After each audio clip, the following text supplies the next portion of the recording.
Padre, gracias te damos porque en esta mañana, Señor, tú nos das la gracia, porque solamente es por tu favor.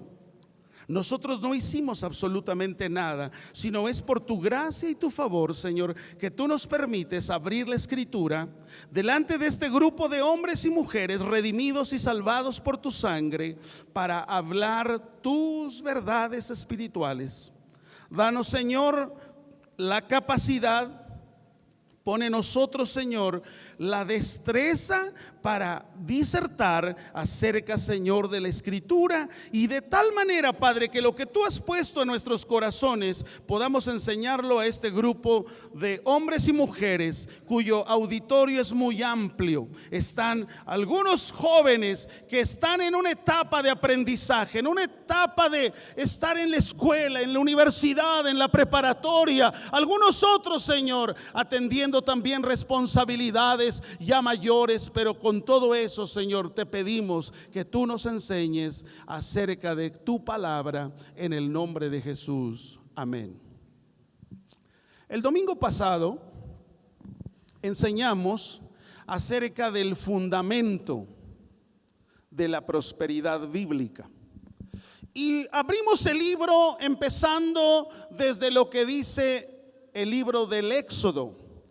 Inmediatamente nos fuimos al libro de Deuteronomio, cuando Moisés empieza a enseñar al pueblo y le empieza a decir en qué consiste la prosperidad.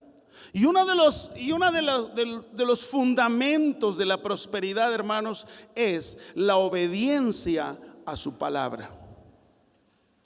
Quisiera preguntar en esta mañana con toda sinceridad, ¿cuántos queremos prosperidad en este 2018? No diga amén, se oye muy espiritualoide. ¿Cuántos? Ok. ¿Y los que no levantaron la mano, qué onda? De las migajas de la mesa de mi Señor. Ándele pues, quédese con las migajas. Pero porque mira, cuando entendemos la verdad escritural, no, hermanos, no, perdón, pero no comes migajas, ¿eh?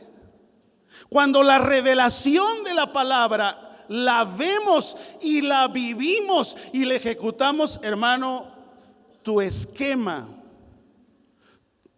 todo cambia. Y dices, pero qué torpe fui. ¿Por qué no entendí desde antes estas verdades? Así que cuando el domingo pasado tuvimos la oportunidad de enseñar ese fundamento, nos quedamos que en ese fundamento ni siquiera falla el fundamento de Dios, al grado que Él dio promesas que tienen condiciones, promesas condicionadas. Y un día Dios le dijo a Isaac, te voy a bendecir como consecuencia de una promesa que le hice a tu padre Abraham. Y entonces la generación de Abraham es bendecida, es prosperada como consecuencia de la obediencia, de aprender a oír a Dios y de ver qué dice su palabra y seguir fielmente en su palabra. El día de hoy me quiero enfocar en algunos principios, hermanos, en algunos principios de prosperidad bíblica. Quiero invitarles a que abran su Biblia en el Evangelio según San Mateo, capítulo 6, versículo 19 y 20. Vamos ahí. Con la ayuda de Dios. Queremos aprender juntos, ¿sí? ¿Cuántos están haciendo un uso de una, ¿qué sería? Una actividad aprendida, de tomar notas? A ver, ¿cuántos lo hacen? Qué bueno. Los que no lo hacen, inténtenlo. Tome nota. siempre vamos a aprender algo, siempre vamos a decir, ay, esta verdad escritural no la había visto de esa manera, pero gracias Dios, mira, aquí está una llave espiritual. Versículo 19 dice así de Mateo 6: no os hagáis tesoros en la tierra. Bueno, y entonces, ¿para qué quiero prosperidad? Si dice la escritura que no me haga tesoros en la tierra, ¿para qué quiero prosperidad? Dice ahí, donde la orilla, la polilla y el orín corrompen, y donde los ladrones minan y hurtan. Sino haceos tesoros en el cielo, donde ni la polilla ni el orín corrompen, y donde ladrones no minan ni hurtan. Y termina Jesucristo con un principio: porque donde esté vuestro corazón, ahí estará. Porque donde esté vuestro tesoro, ahí también estará vuestro corazón. Si nuestro corazón está puesto en las riquezas terrenales, ahí es donde va a estar nuestra inclinación. Y todo lo que tenga que ver con eso siempre va a salir a la luz. Algunas veces nos hemos atrevido a medirnos por lo que tenemos, por lo que poseemos, y ese es un principio totalmente vano, equivocado, porque no es lo que Dios quiere. ¿Qué es un principio? Tengo que entender primero qué es un principio. Un principio, dice el diccionario de la lengua española, dice que es el primer instante del hacer de algo. Si la Biblia me dice que me habla de prosperidad, debo de ver qué dice la Biblia acerca de ese principio, de ese primer instante del ser de algo. Un principio es un punto que se tiene que reconocer en primer lugar antes que cualquier otra cosa. Un principio es una causa, un principio es el origen de algo. Así que cuando en esta mañana yo quiero hablarle a través de la palabra de principios, le quiero mostrar en la Biblia cuáles son las causas, cuál es el origen de esa prosperidad bíblica. No le puedo hablar de una prosperidad terrenal porque como creyentes, como hijos de Dios, nuestro libro de texto es este. No le quiero hablar, no le puedo hablar de humanismo. No le puedo hablar de algo que incluso ha intoxicado la vida de muchos creyentes, pensando y haciendo creer lo que muchos hombres nos hemos atrevido a decir desde un púlpito, en la televisión o en la iglesia. Siembra, y como consecuencia hay una cosecha. Parece lógico, pero no está el fundamento ahí. O muchas veces, decláralo y se harán. Visiónate. Ya me vi, ya llegué. No lo tengo, pero lo creo. Parece como que es algo lógico, pero no tiene fundamento bíblico. Entonces, cuando en este momento hablar de principios es hablar del origen, es hablar de la causa. ¿Dónde está el origen? ¿Dónde está la causa para ser prósperos.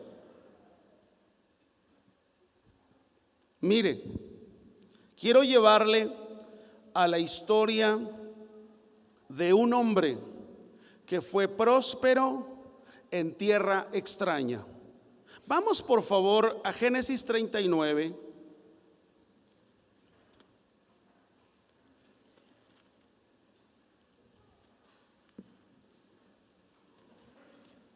Génesis 39,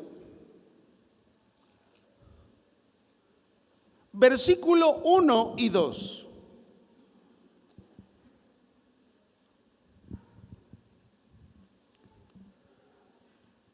Dice la Biblia así: llevado pues José a Egipto, Potifar, oficial de Faraón, capitán de la guardia, varón egipcio, lo compró. Fíjate cómo llegó José a Egipto, como un esclavo. Lo compró. ¿De quién? De los ismaelitas. Era gente que vivía en un lugar llamado Madián, que lo habían llevado allá. Pero su problema de haber llegado como esclavo a Egipto no le hizo vil, pobre, desventurado, sino hay algo ahí en el versículo 2. Mas Jehová estaba con José y fue varón próspero, y estaba en la casa de su amo el egipcio. Necesitamos ver en primer lugar que todas las palabras que encontramos en la Biblia que me habla de próspero, prosperidad, prosperarás, no siempre son las mismas palabras hebreas si están en el Antiguo Testamento, o griegas si están en el Nuevo Testamento. No es el mismo sentido. No es el mismo sentido, porque la palabra prosperidad que encontramos en la vida de Isaac fue una palabra en la que Dios cumplió lo que había prometido a su padre Abraham. Pero Isaac, siendo un hombre temeroso de Dios, un hombre de acuerdo a la palabra de Dios, fue prosperado. Pero, ¿cómo está esta palabra aquí? Hablando de José, porque dice el versículo 2: mas Jehová estaba con José y fue varón próspero, y estaba en la casa de su amo el egipcio. Necesitamos ver el contexto para entender en qué consiste o cómo fue que llegó a ser próspero. Si estudiamos el contexto de la historia, nos vamos a dar cuenta que desde el capítulo 37 empieza a haber problemas. No lo vamos a leer, se lo voy a decir rápidamente. José tenía 17 años. Un día su padre lo mandó a que le dejara el lunch a sus hermanos que estaban trabajando. Cuando vieron venir a José, se dieron cuenta que era José, porque José tenía una vestidura distinta a todos sus hermanos. Y no solo eso, Dios había hablado con José, le había dado sueños, y cuando se lo contó a sus hermanos, hubo mucha envidia. Cuando lo vieron venir, dijeron: ¿por qué no lo matamos? Y regresamos con papá y le decimos que quizás las fieras lo devoraron. Otro dijo: no, mejor échenlo en la cisterna. Lo echaron en la cisterna. La cisterna no tenía agua, así que José sobrevivió. Pero de repente vieron que venían unos hombres mercaderes. Esos eran ismaelitas. Pero también, como eran mercaderes, no solamente compraban telas, perfumes, que era rico toda esa provincia en eso, sino también compraban esclavos. Y dijeron: vamos a vender a José. Y lo vendieron. José llegó a Egipto como esclavo. No importa cómo hayas llegado, sino la clave está en quién te llevó a ese lugar. ¿Y cuál fue el propósito para llevarte a ese lugar? Entonces, vemos aquí que había un propósito de Dios. ¿Cómo es posible que Dios dice: y Jehová estaba con José, si Dios no lo libró ni de la cisterna, ni de los esclavos, ni de la estrategia para matarlo? Tampoco lo libró de que fuera llevado como esclavo a Egipto. Dios tenía un plan, Dios tenía un propósito. Cuando estamos dentro de los planes y de los propósitos de Dios, vamos a ser empujados. Las mismas circunstancias nos van a empujar. Y aunque no entendemos la razón por qué somos empujados, Dios nos está enviando a algo para cumplir una misión. La palabra hebrea que aquí se refiere a prosperidad, o que era José un varón próspero, está hablando de una palabra hebrea que significa empujar hacia adelante.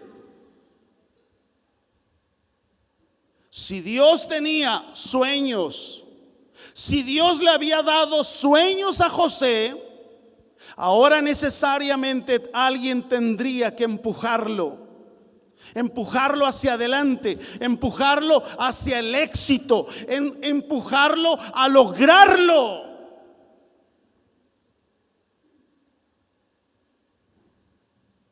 Empujarlo, porque había un plan de Dios.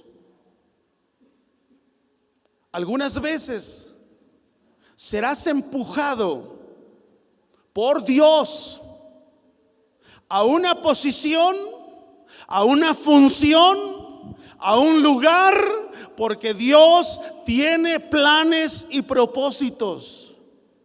El punto está aquí muy claro: no te salgas de la voluntad de Dios, aunque estés pasando como un esclavo. No te salgas de la voluntad de Dios, aunque estés pasando como un prisionero.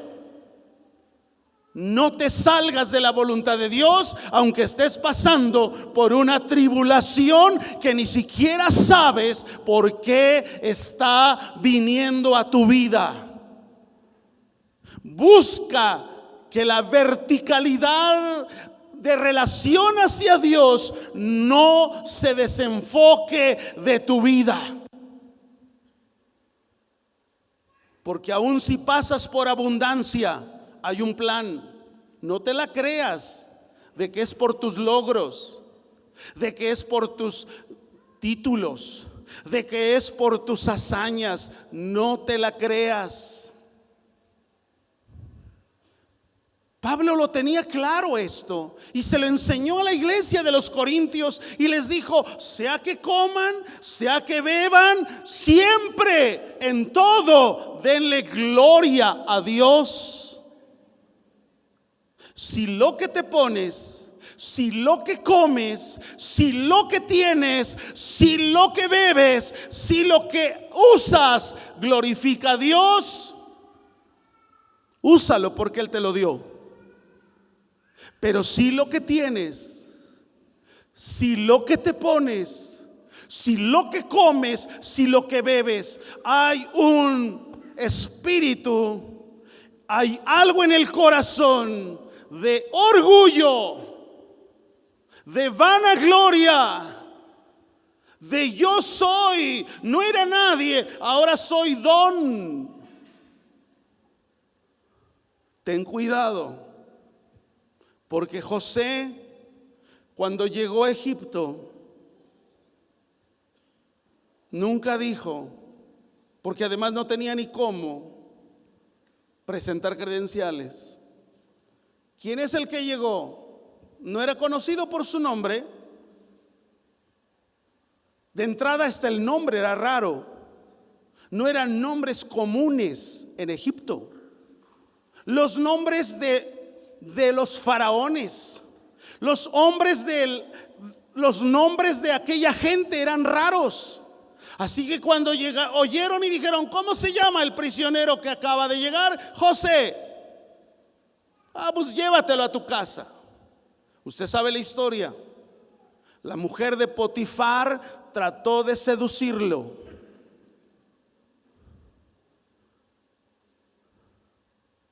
Huye de las pasiones juveniles. Huye.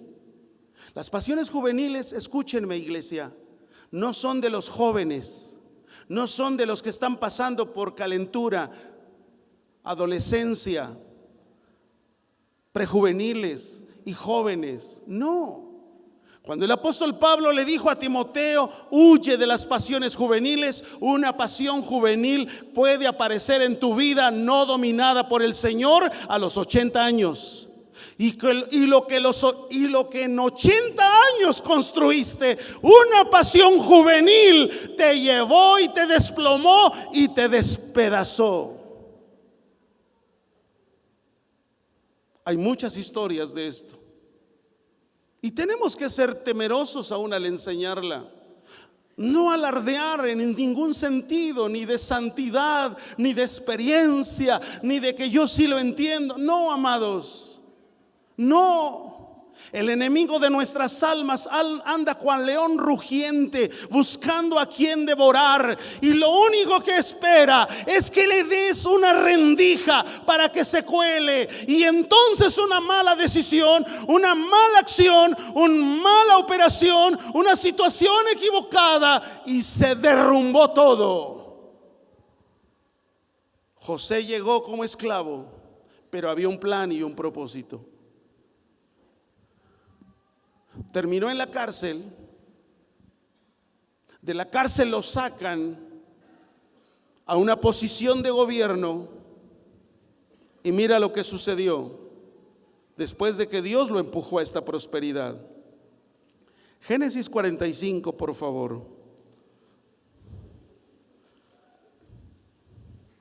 Del 1 al 5.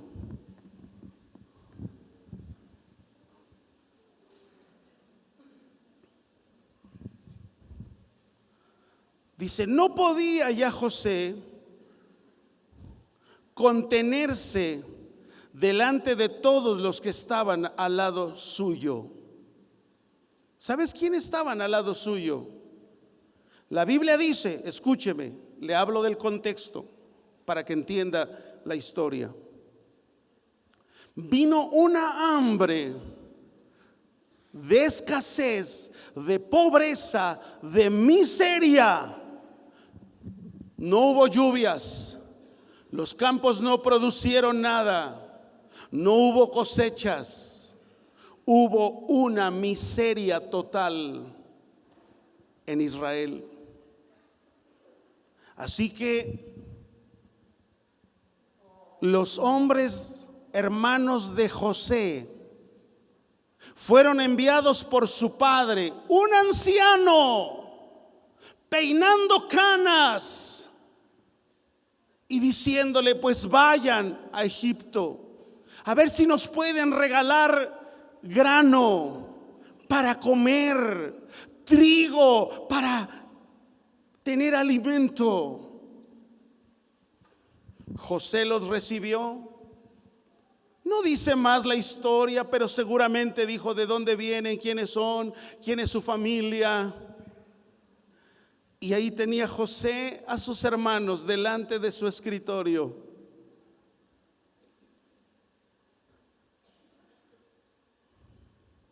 José no se amargó José no cargó con odio. José no cargó, ¿por qué a mí? ¿Por qué a mí, Dios?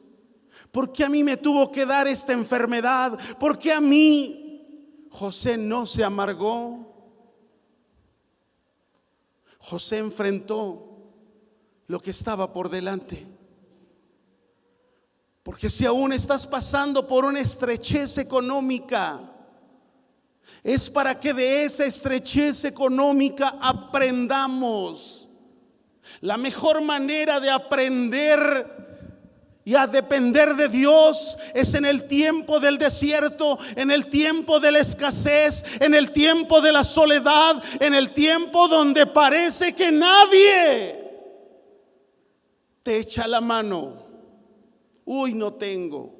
Uy, no puedo. Uy, me hubieras venido a ver ayer. Ayer todavía tenía. Todo eso son formas de salir. No podía ya José contenerse delante de todos los que estaban al lado suyo. Y clamó.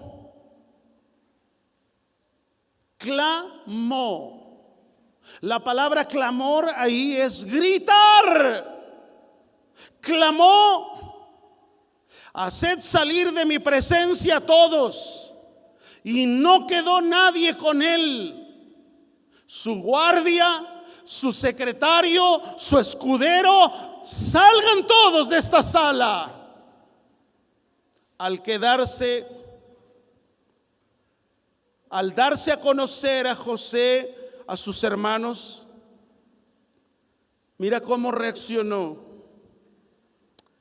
Un hombre sensible, sencillo. Era el segundo del imperio egipcio. No era cualquier chalán. Era el segundo. Era el gobernador. Era el vicefaraón. Entonces se dio a llorar a gritos. Y oyeron los egipcios. Y oyó también la casa de Faraón.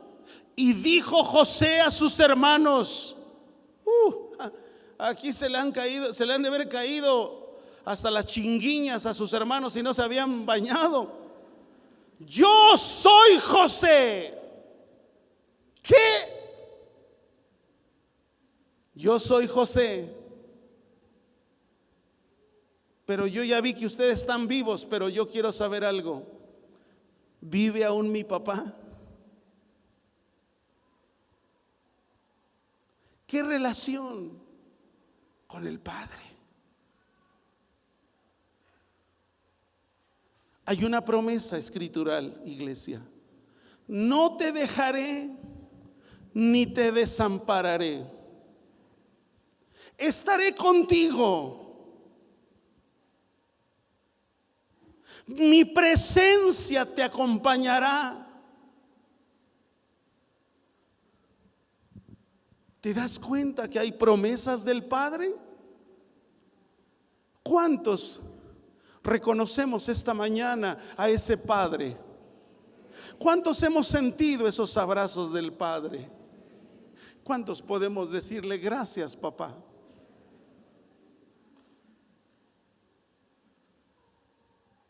¿Vive aún mi Padre?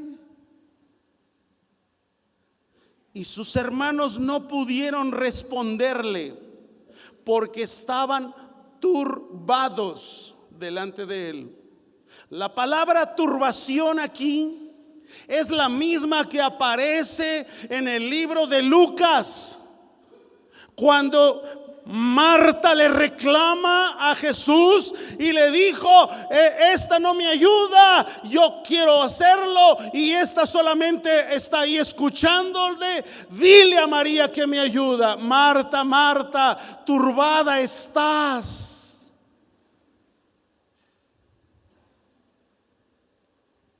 Turbados delante de él. Entonces dijo José a sus hermanos: acercaos ahora a mí. Se acercaron seguramente con miedo. nos va a matar. Ya nos reconoció. Él es José, nuestro hermano. Se acercaron y les dijo: yo soy José, vuestro hermano. Tenemos la misma sangre, somos del mismo padre, somos de la misma mamá. El que vendiste para Egipto. Y acuérdense, ustedes me vendieron por 20 monedas de plata.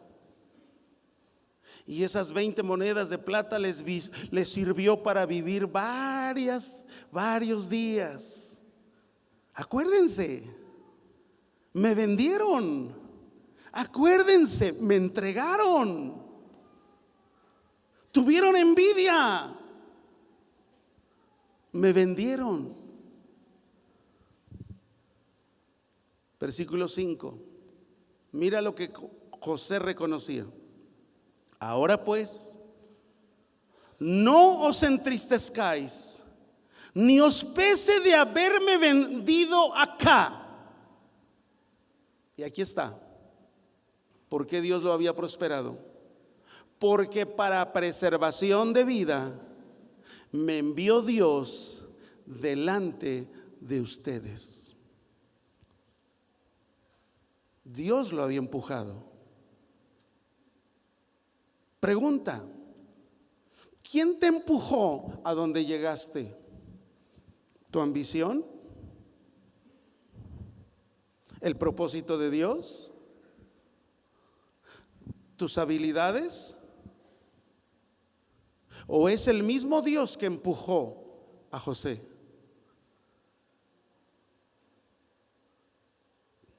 Es una pregunta muy buena para reflexionar. ¿Cómo llegaste a donde estás? José sabía quién lo había empujado.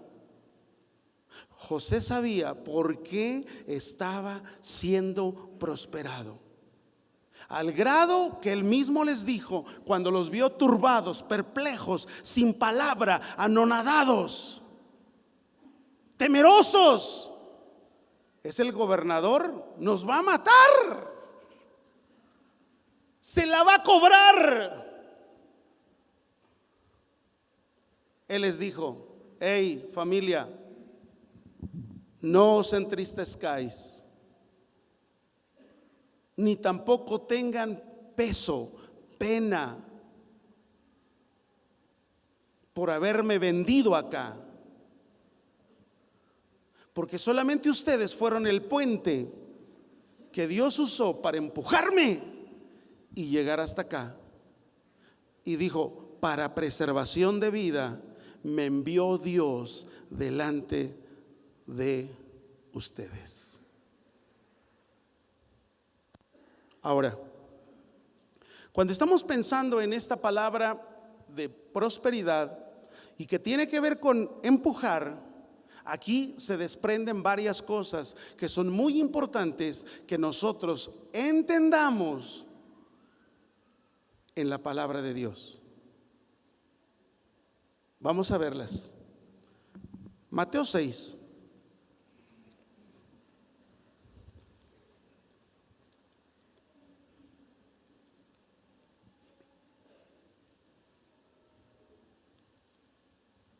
Mire,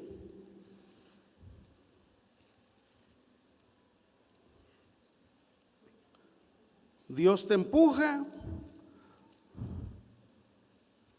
Dios te pone, Dios pone hasta los escalones, la escalera para que llegues.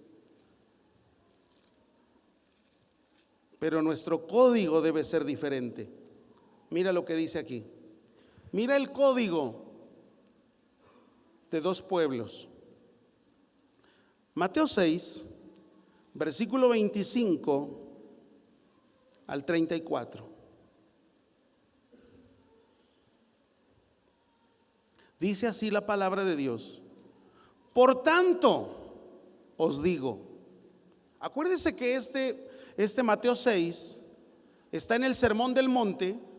El Sermón del Monte empezó en el capítulo 5, capítulo 6 y se cierra en el capítulo 7.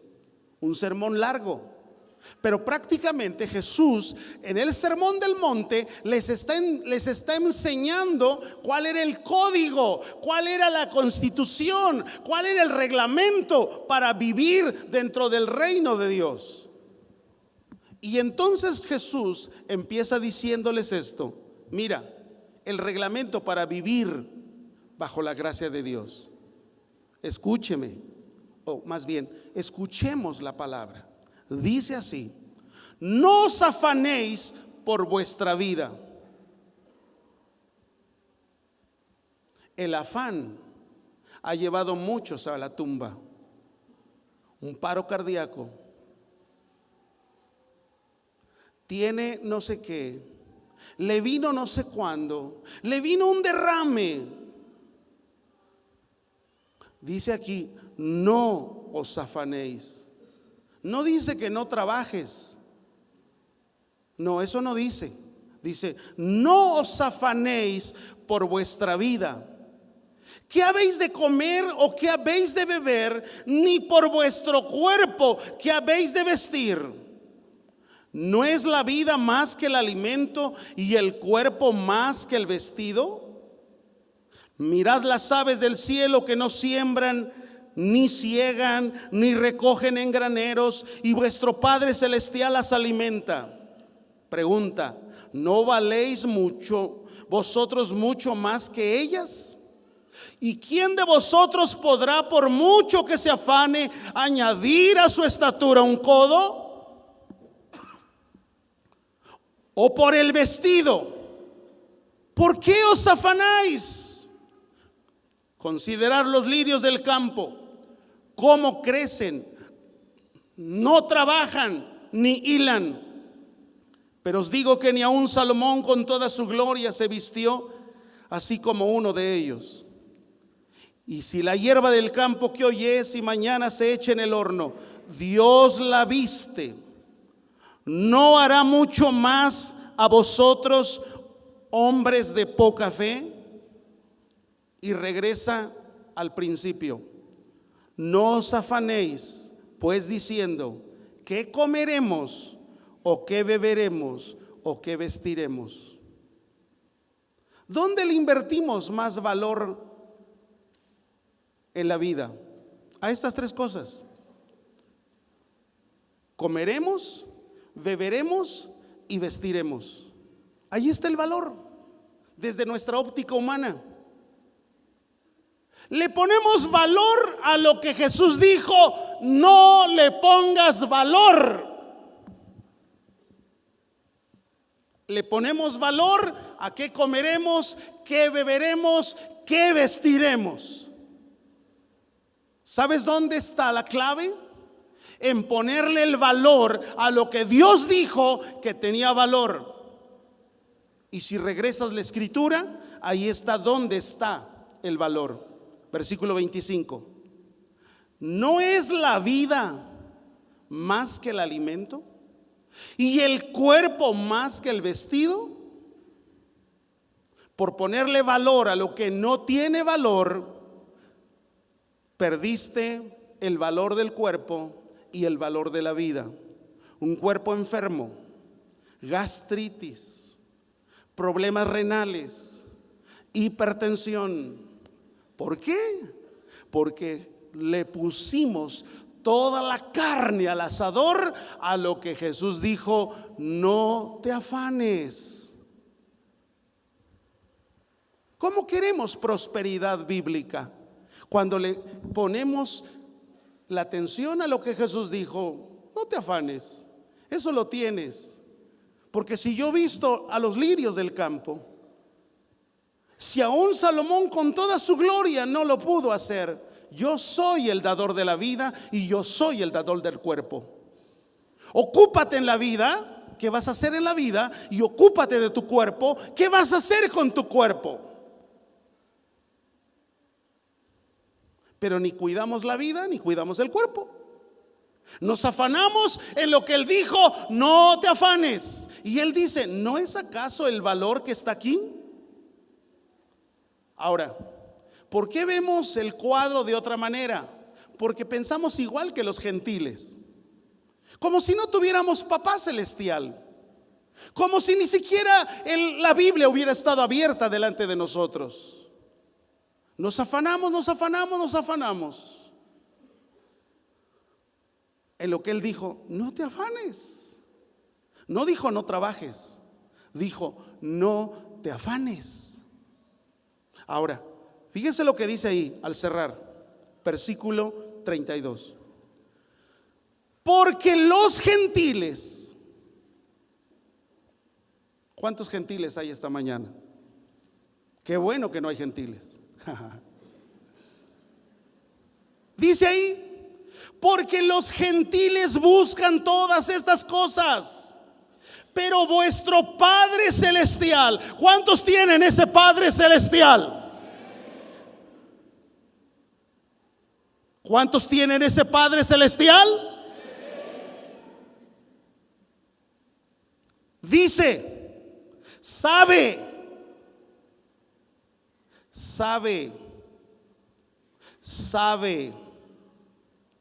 no le tienes que enviar un mail, un WhatsApp. Él sabe, Él te dio la vida, Él te dio el cuerpo. Él se va a encargar de vestirte, Él se va a encargar de darte de comer, Él se va a encargar de decir, de cumplir lo que Él dijo. No te afanes en qué comeremos, qué beberemos, en qué nos vestiremos. No te enfoques en eso, porque los gentiles persiguen. Y usted puede ver en qué se han convertido hoy los parques, áreas desérticas, llenas de basura. Nadie está pensando en tener una charla con la familia. Pero entre usted a los malls o a los centros comerciales o a las tiendas de conveniencia y usted verá qué hace la gente afanada, comprando, que come, que bebe, que se va a vestir. Tuve tanto trabajo, ni me acordé de comer. ¿No dice ahí que la vida y el cuerpo más que el vestido? ¿No es la vida más que el alimento y el cuerpo más que el vestido?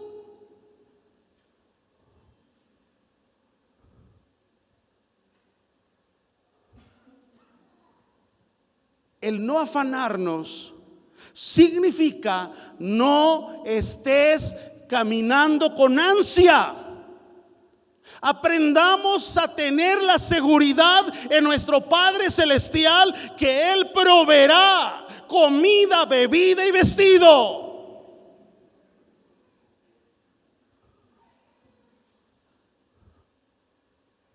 ¿Que la economía está difícil? Sí, amados. Y hay que aprender a administrar la escasez. Hay que aprender a administrar el desierto. Hay que aprender a administrar el tiempo de las vacas flacas. Se necesita sabiduría de Dios. Así que este principio se llama: nunca te inquietes, nunca te impacientes, nunca te afanes, nunca caigas en ansiedad por las necesidades primarias del hombre. Así está este principio, así figura este principio.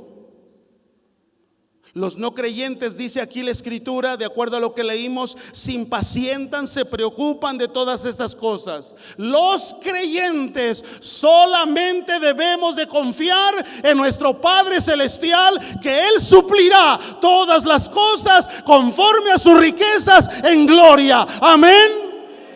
Dele un gran aplauso al que vive.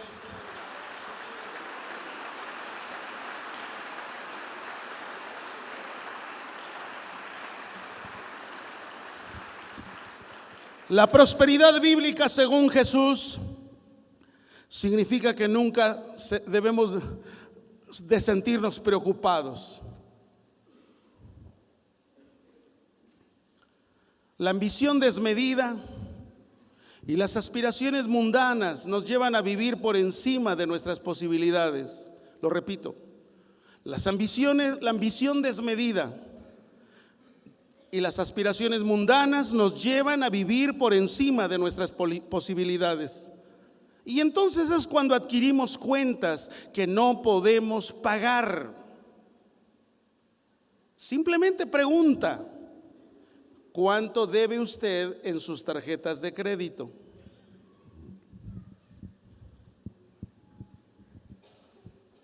¿En qué usas tu tarjeta de crédito? ¿En comprar cosas que no te puedes permitir? Eso nos puede costar muy caro.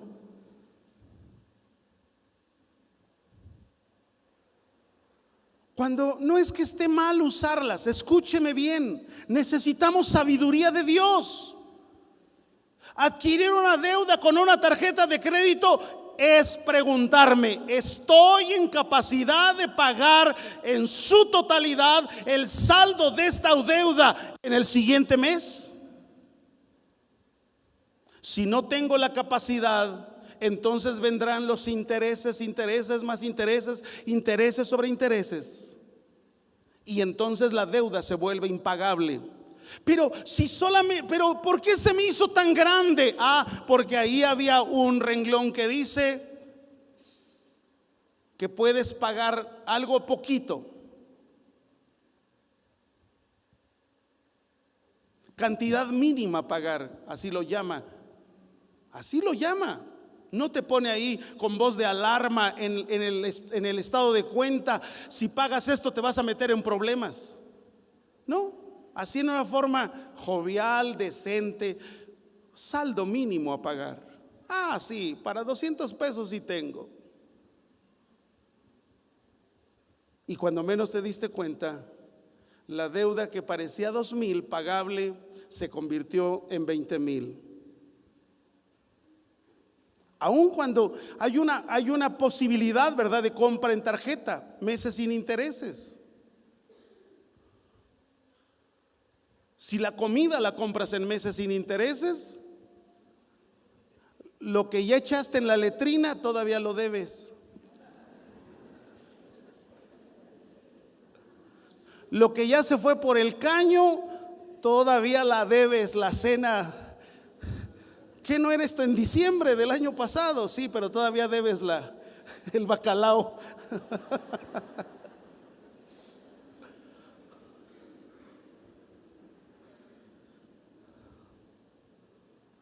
Proverbios 22:7. Proverbios 22:7. Dice ahí: el rico, ¿se da cuenta por qué con tanta facilidad le ofrecen una tarjeta de crédito? Ahí está. El rico se enseñorea de los pobres. El banco nunca va a ser pobre. El banco siempre va a ser rico. Cualquier institución bancaria. Cualquier institución bancaria. El rico se enseñorea de los pobres. Ahora fíjate aquí: el que toma prestado, no tenías ese dinero, te lo prestó el banco a través de una tarjeta de crédito, mira cómo quedas ante el banco. Es siervo. La palabra siervo es esclavo del que le presta. Aún pensar en meses sin intereses, tengo que pensar: ¿tengo la posibilidad de pagarla en los 6, en los 12, en los 18? ¿Qué posibilidad tengo?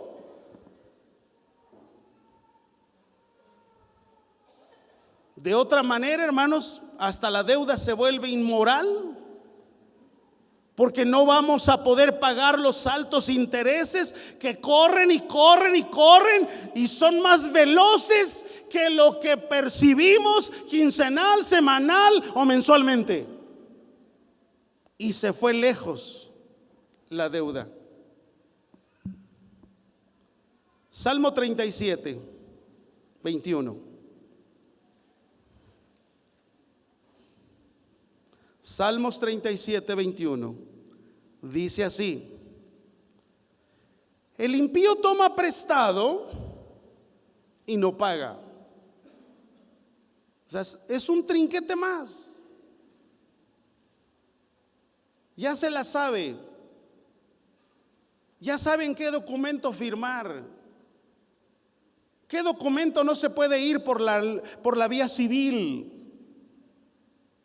¿Qué documento no se puede ir por la Conducef? Se la sabe el impío. Se la sabe. Pero dice la Biblia aquí: mas el justo tiene misericordia y da. ¿Cómo tener una libertad financiera, próspera? Amados, conocer a nuestro Padre Celestial. Entender que Él va a proporcionar para todas las necesidades. Veamos otro principio. Olvídate ya del que vimos ahorita, Mateo 6, ¿verdad? Ahora vamos a otro principio, rápidamente. Vamos a Lucas, capítulo 12.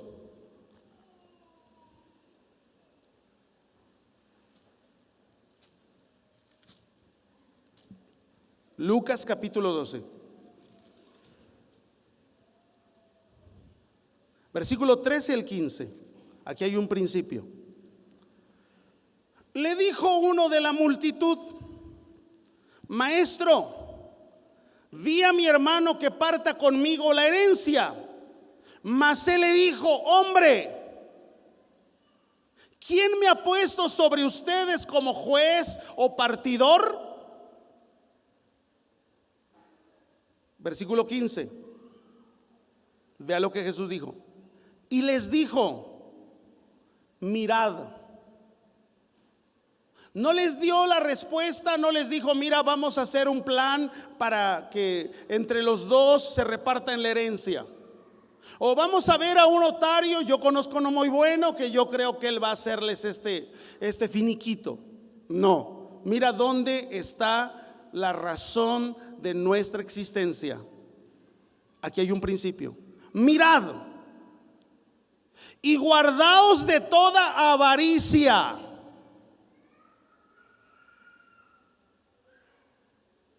Avaricia, codicia. No tengo, pero a ver cómo le hago, aunque me meta yo en problemas, pero no me puedo quedar atrás. Avaricia. Ya tengo uno, pero me gustaría tener dos. Ya tengo uno, pero me gustaría tener el último generación. Sí me sigue sirviendo, pero yo necesito el último. Avaricia. De toda avaricia, dijo, guárdense de toda avaricia. Y aquí está el principio. Porque la vida del hombre, Jesús dijo que el mayor valor era ¿qué? La vida y ¿qué? Y el cuerpo. ¿La vida y qué? Ok, ahora Jesús está diciendo: porque la vida del hombre no consiste en la abundancia de los bienes que posee. Aquí hay un segundo principio. La vida del hombre no consiste en la abundancia de los bienes que posee. No consiste en los bienes que posee. Entonces, ¿en qué consiste la prosperidad bíblica? ¿En qué consiste? Vamos a Salmos 1.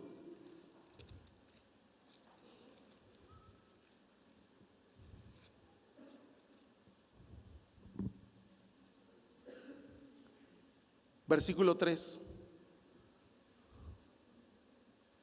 Dice la Biblia: será como árbol plantado junto a corrientes de agua, que da su fruto en su tiempo y su hoja no cae, Pero ojo en la última frase o en la última línea. Y todo lo que hace, ¿qué? Y todo lo que, ¿qué? Escúcheme. Jesús dijo, no consiste en los bienes que posee. La vida del hombre no consiste en los bienes que posee. Es que ya tengo. La prosperidad bíblica no depende de lo que tienes, sino la prosperidad bíblica depende de lo que haces. Regresamos al versículo. Y todo lo que hace. No dice todo lo que tiene. Todo lo que hace. ¿Qué haces?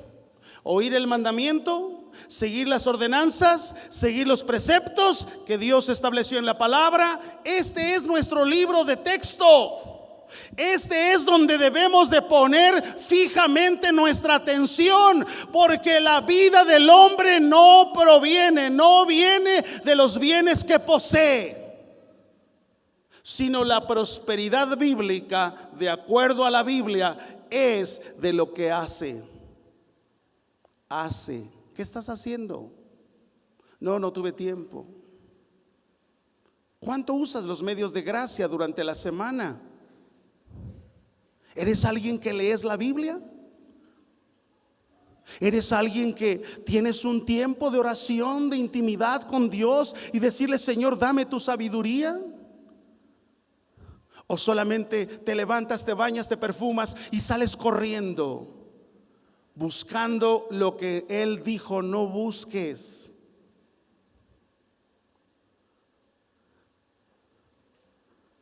¿Verdad que la pirámide la tenemos invertida?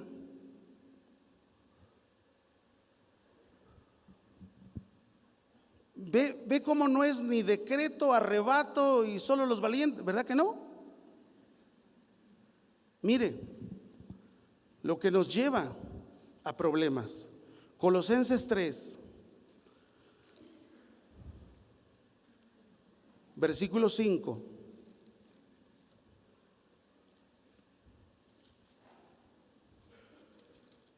Dice la Biblia, haced morir.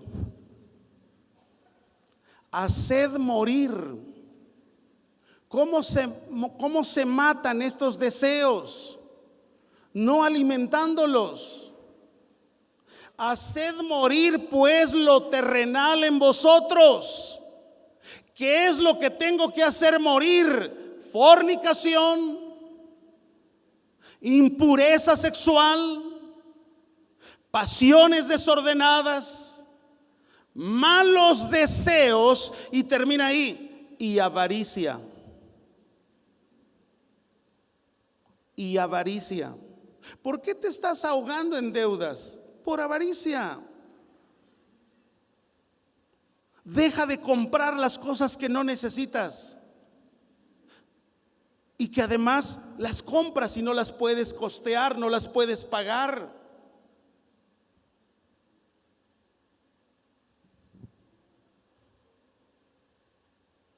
Otro principio para cerrar este asunto, Proverbios 6. Podría explicar un poquito más, pero voy de una vez al último para terminar el tema de los principios. Hay mucho por decir, pero vamos a este principio, porque muchos nos enredamos en estas cosas. Proverbios 6, versículo 1 al 4, dice ahí: hijo mío, si salieres fiador por tu amigo, si has empeñado tu palabra a un extraño, versículo 2, te has enlazado con las palabras de tu boca y has quedado preso en los dichos de tus labios, versículo 3, haz esto ahora, hijo mío, y líbrate, ya que has caído en las manos de tu prójimo. Ve, humíllate y asegúrate de tu amigo, versículo 4. No des sueño a tus ojos, ni a tus párpados adormecimiento. Principio número 1, se lo vuelvo a decir: nunca te inquietes, nunca te impacientes, nunca te afanes, nunca caigas en ansiedad por las necesidades primarias del hombre que tu Padre Celestial aseguró que estarían suplidas. Segundo principio: la vida del hombre no consiste en la abundancia de los bienes que posee. Tercer principio, se lo digo: es imprudente, es insensato el hombre, la mujer que se hace responsable por la deuda de otro y se compromete a pagar si el otro no paga.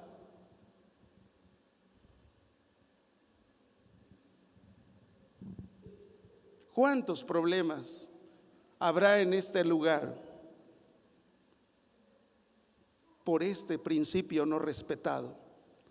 Es que se trata de mi compadre, ¿cómo le voy a decir que no? Se trata de mi hijo. Amados, el querer ser más bueno que Dios al hombre le ha traído serios tropiezos. Si Él dice aquí: no lo hagas, no lo hagas. Porque ¿qué pasa cuando lo haces? Dice ahí el versículo 2: enlazado. Regresemos a Proverbios 6, 2.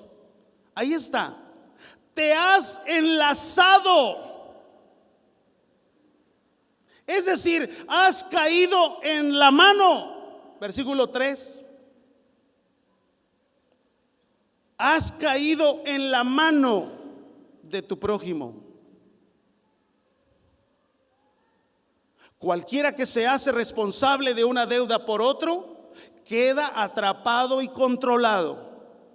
Por eso dice el versículo que sigue, en el mismo versículo 3, en el mismo versículo 3 hay una palabra: hijo mío, líbrate. Líbrate antes de que llegues a la pobreza, antes de que llegues a la esclavitud. Si la Biblia dice no salgas fiador por tu prójimo, entonces es irresponsable, es insensato. Estás arriesgando tu integridad, estás arriesgando aún a tu familia cuando irresponsablemente haces estos acuerdos que Dios dijo no los hagas. ¿Quiénes son los que regularmente necesitan un fiador? Los insensatos. Y ahí sigue diciendo, si usted lee el capítulo 6 de Proverbios, ¿sabe quién necesita un fiador? El perezoso, el holgazán, el vago, el haragán, el ocioso. Necesito un fiador. Mamá, con tu tarjeta de crédito, cómprame el teléfono, yo te lo voy pagando. Sí, chucha.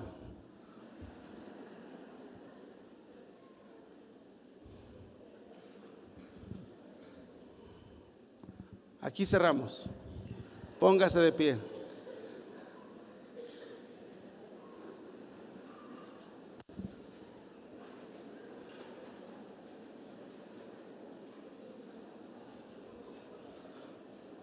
¿Cuántos damos gracias a Dios por la sabiduría de Dios en su palabra?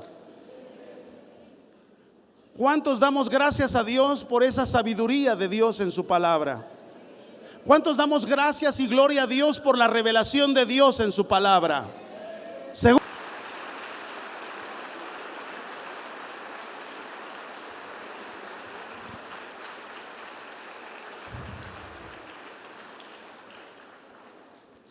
Quiero que terminemos con lo que dice el Salmo 48 y vamos a meditarlo.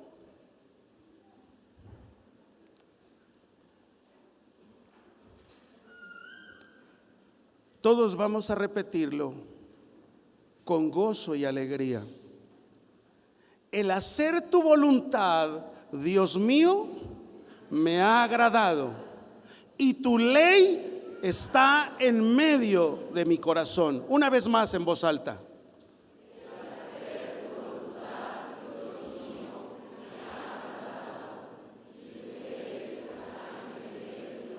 Una vez más.